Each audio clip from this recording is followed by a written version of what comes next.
Hey guys, Haikrazon here, and today I want to talk about Prince of Persia: The Lost Crown, an IP that can't really seem to figure out what it wants to do with its life, and honestly hasn't been able to do that since its original trilogy. But the newest one, Prince of Persia: Lost Crown, took the Metroidvania route. It's a little bit older at this point, but it came out sometime last year. And it did things drastically different than it's ever done before, but kind of stuck to a pretty tried and true Metroidvania formula, right? And it got a lot of things right. It did pretty well.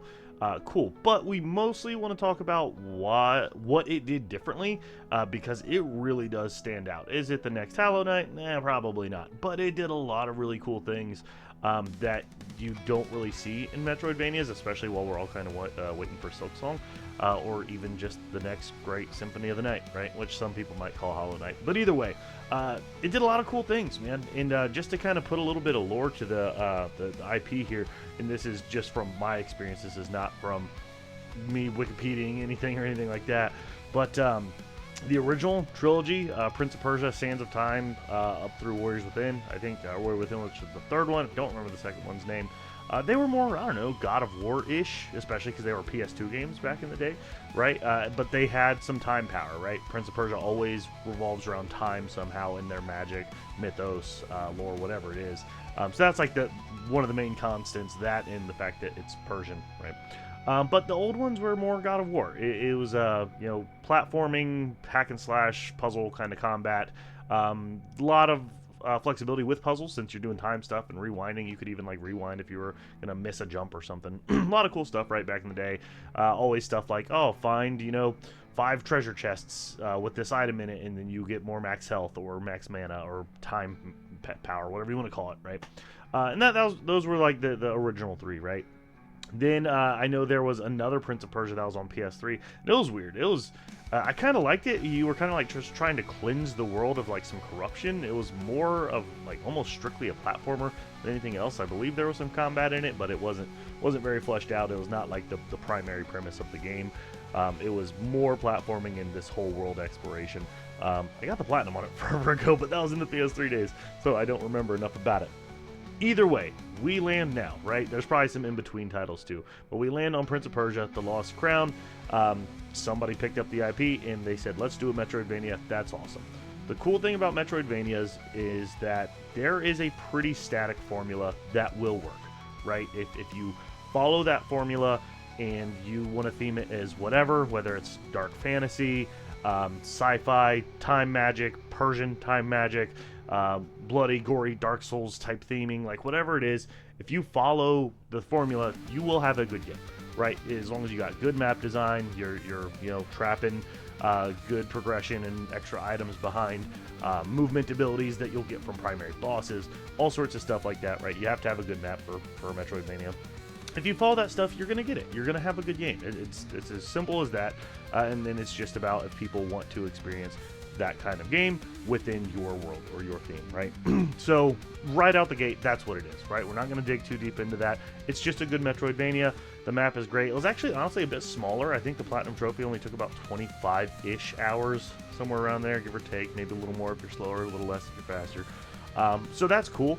That's not really a big bolsterous Metroidvania, right, with that time, but that's cool if that's what you're looking for. For me, that felt great. I think I just got done doing like a 60-hour flat, so it felt really awesome for me personally. But it was still great. It still had plenty of different biomes. Actually, that's one of the things I want to talk about a lot is the level design, not only in terms of how it was thought out, but also just the visual aspect and the art direction was like really, really rad, since the game falls in this like 2.5D kind of style instead of a lot of the just straight up 2D ones that we'll see, something like Blasphemous, which I'm not talking shit. I love Blasphemous. It's one of my favorite modern Metroidvanias. But it's really cool. It provides for a lot of really awesome level design. But yeah, great map, great mechanics. There are some stuff I didn't interact with quite as much. Solid fluid combat. Platforming is pretty top tier. It's not as twitchy as something like Hollow Knight. Hollow Knight's very like on the dot, right? Which is kind of one of the ones that everybody looks to compare Metroidvanias when they look at modern games. But it's still good. It's still fluid. There are some crazy platforming challenges that kind of show that off, right? With a lot of the cool different abilities you can get to. A lot of big brain stuff I wouldn't be able to pull off, but it's there. You have the option, right? So let's actually talk about this. Why is this so great? Why is this such a refreshing Metroidvania that's not just kind of like a copy paste or the same formula that's in a different theme, right? It does all the normal things you would expect really well. But the biggest thing that I want to touch on first, because I have my little list over here, is there are cutscenes. And that sounds little, right? That sounds like a small thing. It does. But it's not. It's so weird because I didn't even catch it until like halfway through, where I felt like I was playing a normal game. Metroidvanias aren't really known for cutscenes, right? Even when you look way back into Metroid and Castlevania, Symphony of the Night specifically being my favorite one, yeah, you'll get some like dialogue boxes and stuff, but you don't get full-on cutscenes. Even fast forward to now with the modern greats of things like Hollow Knight. Given Hollow Knight is a very Soulsy kind of discover the lore in your own kind of game, right? But still, like, you're not getting cutscenes. Even in the Blasphemous games, you're not getting cutscenes. One of my other favorite Ender Lilies, and they have the second one coming out here shortly as well. Like, you just don't get that. Cutscenes are very much so, I don't know, for lack of a better term, like a normal game kind of thing, and Metroidvania is more of a niche genre, a subgenre. So I didn't even think about it until I was halfway out. I was like, oh shit, there's cutscenes that I care to watch. Like, a cutscene happens, I set my controller down, and I watch. Like, that's not something I really ever recall doing in a Metroidvania, which was refreshing. It was cool. They really blended in that part, especially because a lot of what makes people like Metroidvanias are the mechanics and the exploration and the abilities, right? And sure, you can like the story, that's fine, but that usually is not the priority. So getting a story that was super cool enough to substantiate cutscenes, in my opinion, it was really rad. And that's just something we don't really see in Metroidvanias. I feel like it was kind of more of a push to be more digestible to, I don't know, an average gamer, somebody that might not put a lot of time into a Metroidvania, but they're going to have that story that's not crazy complicated to uncover yourself or very vague, right? Like, don't get me wrong, I'm Souls fanboy. Like, I love Souls games. I love the whole vague, weird lore bits that you don't just get fed to you, right? But that's not very digestible for normal gamers, right? So it was super refreshing to get to see those cutscenes fully voice acted.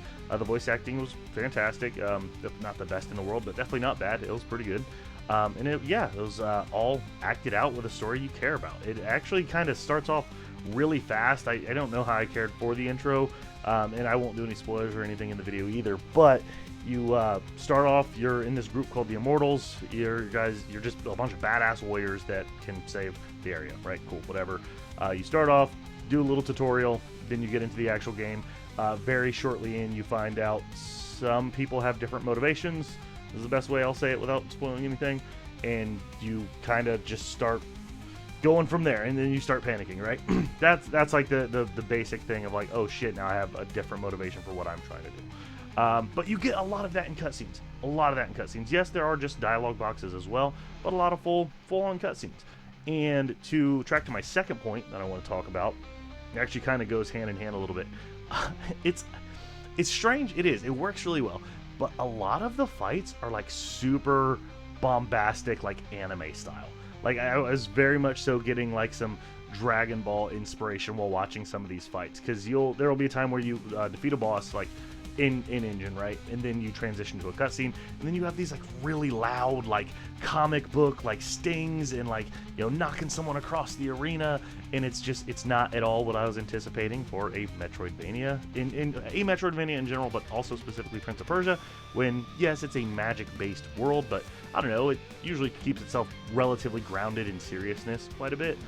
So seeing that, it wasn't funny, they didn't deliver it comically or anything, but it was very clearly an artistic choice to make these fights so anime style, which was fun. It was cool. Like, I literally caught myself like verbalizing out loud, like, oh shit, like when someone gets like knocked through a wall, or like a cool ass move happens or something. And that was another thing that I don't think they would have been able to do without kind of going the cutscene route, right? And again, that's something I've never seen in a Metroidvania. I've played a lot of Metroidvanias. Not saying it's not out there, but in what I can think of, yeah, you don't really see it. And that was another cool thing. Again, I think that we went directly into the whole cutscene bit as well, right? Next point, they just did time really well, right? I know there's always the running joke about studios resort to time travel type episodes or themes or stories when they run out of ideas or because they're bored or they got to fix a fucked up timeline. Looking at you, X-Men. But that's true, right? I mean, it's super hard to write around that stuff. And now I'm just saying this subjectively as a consumer. But dude, I think they really did time right, especially because most time-related pieces of fiction are usually sci-fi, and that's fine. But this isn't, right? This is ancient Persia with magic, and magic science. Differentiate the two on your own. But it's because of that, it's done so well because you get trapped in this this temple, this big area, the game world, right? You get trapped in it once you cross a threshold, and once you're there, time pretty much just breaks apart. It's no longer three-dimensional, right? It's kind of even dips into string theory stuff a little bit without saying that, because again, it's not sciencey. But you will find other versions of yourself that are little bosses, or you'll talk to an NPC that's like, "Oh, hey, you're back," and you're like, "What? What do you mean I'm back? I don't know who you are." And they're like, "Oh, yeah, I even met you as a kid once." And you're like, "What?"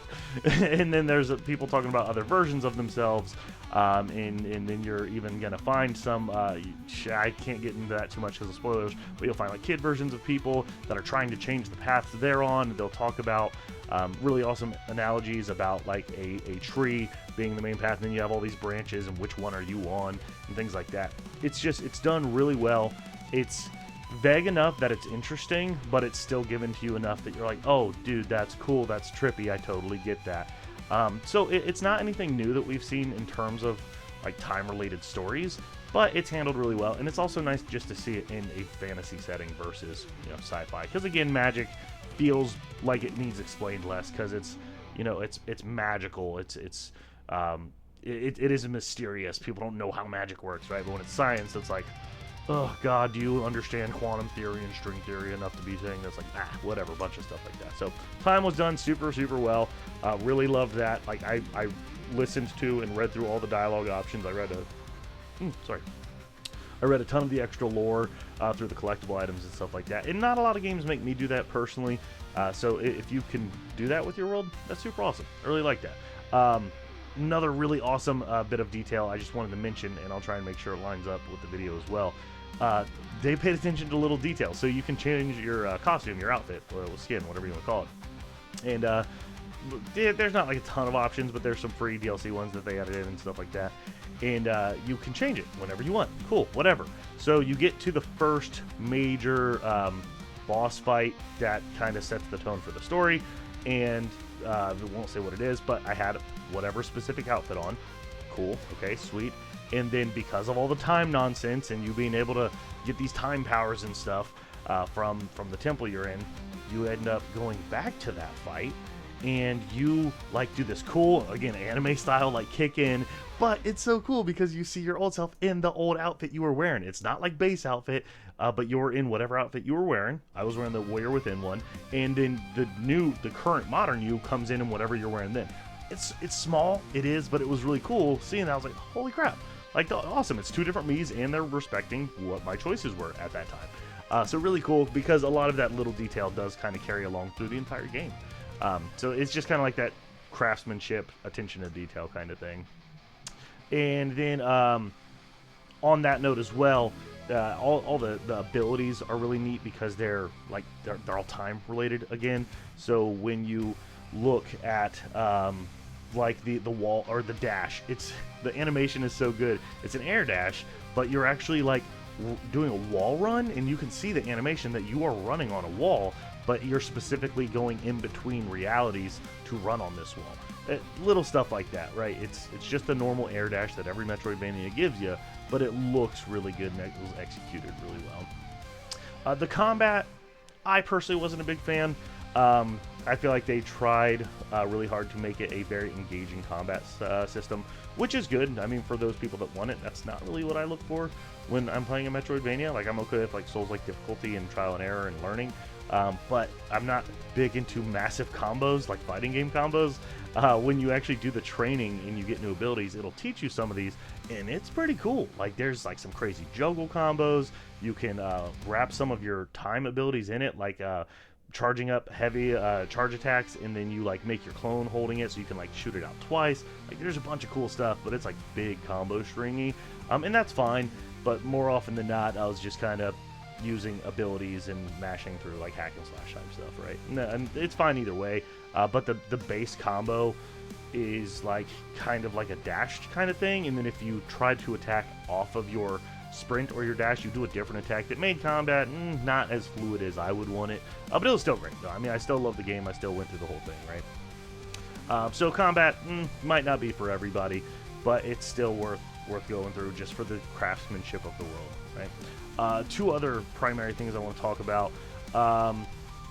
These are very little. These don't matter as much, but if you're appreciating the world, the level of detail into this world building is crazy. It reminded me so much of like old school God of War stuff, not the newer ones, but like 1 through 3, where you like learn who built all of the temples, and you get like lore bits of like who built all the traps and stuff that you're going through when you're trying to get Pandora's box, and all sorts of stuff like that, and who built like the stuff on the Titan's back and everything. Like, I'm not saying names because I don't remember, but like it's really cool. It was awesome. You actually meet this the architect that designed everything, and there's a whole side quest for it. She's voiced, and it's cool because you have to get these secret chests that are all based around understanding your environment.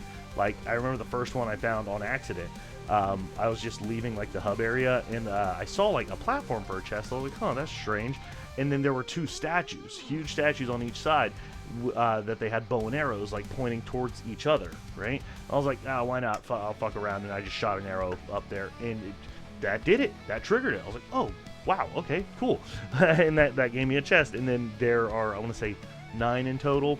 So there are all these like environmental noticing what you need to do. Most of them are straightforward. You can do just like right there.